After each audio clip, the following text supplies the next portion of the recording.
সর্বশেষ নবী করিম সাল্লাল্লাহু আলাইহি ওয়াসাল্লাম বলছেন যে যখন মাইয়িতকে কবরে শোয়ানো হয় তখন সে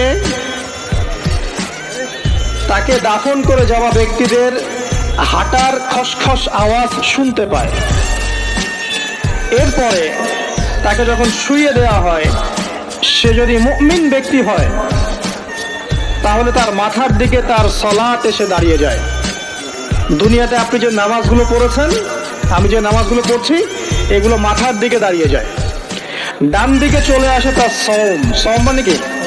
রোজা। বাম দিকে চলে আসে যাকাত। যাকাত মানে কি? যাকাতের সাথে তো আমরা পরিচিত নই। আমরা ওই যে রাস্তাঘাটে যে দান খয়রাতগুলো ওঠানো হয়, এগুলোর সাথে খুব পরিচিত, তাই না? কত টাকা, কত পয়সা, কি কি গান গড়ে আর টাকা কালেকশন করে না। অনেক সময় দেখা যায় রাস্তায় যাচ্ছি আমরা গাড়ি নিয়ে, পারলে গাড়ির সামনে এসে হুমড়ি খেয়ে পড়বে টাকা নেওয়ার জন্য।